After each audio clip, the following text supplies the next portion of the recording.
Catur merupakan sebuah permainan yang dimainkan oleh dua orang pada sebuah papan kayu berukuran kecil dengan menggunakan strategi seperti perang untuk dapat mengalahkan kerajaan lawannya.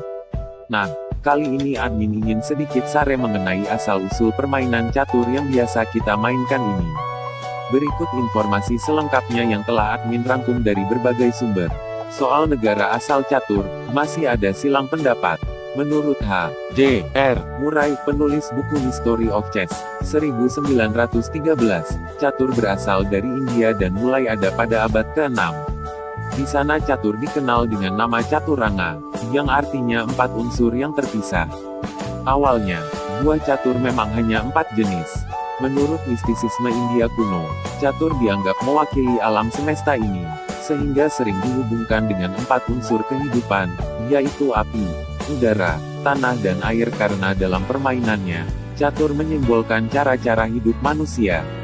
Dalam permainannya, catur mengandalkan analisa dan ketajaman otak pemain, disertai keterampilan strategi dalam menentukan langkah, rencana, risiko, dan menentukan kapan harus berkorban agar menang.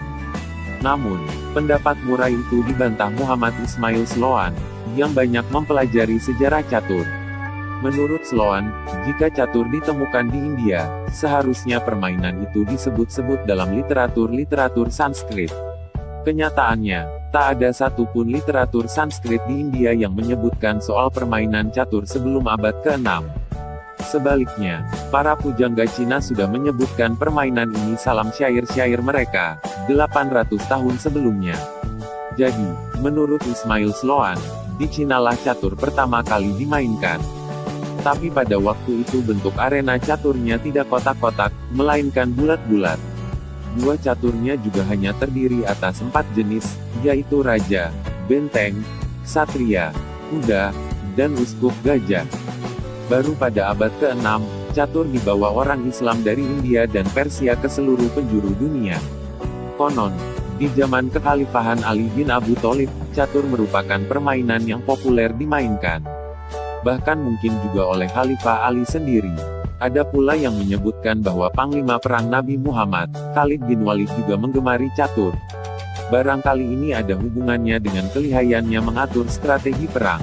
Juga ada seorang sahabat Nabi yaitu Said bin Jubair yang terkenal bisa bermain blindfold, catur buta, bermain tanpa melihat papan catur.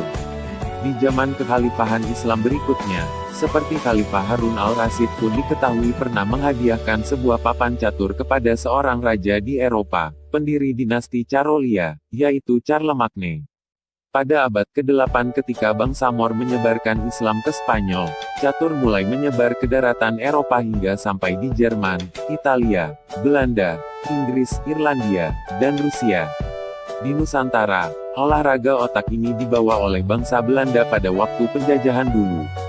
Awalnya, hanya orang Belanda yang bermain catur, tapi menjelang kemerdekaan, mulailah banyak pribumi yang memainkannya.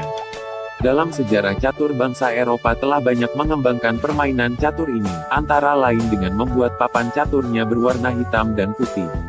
Ini terjadi kira-kira abad 10. Sebelumnya, kotak-kotak itu berwarna sama. Malah sering orang membuat arena permainan catur ini di atas pasir atau di mana saja yang bisa diberi garis. Dari Eropa ini juga dibuat peraturan bahwa pion boleh maju 2 kotak pada langkah pertama dan menteri, ratu, boleh bergerak lebih leluasa baik maju ke depan maupun diagonal. Perlahan catur mengalami perkembangan. Dari nama, bentuk, serta peraturan permainannya. Kesemuanya itu mewakili simbol perubahan peradaban. Sekian persembahan dari channel Calon News. Semoga bermanfaat, jangan lupa tonton.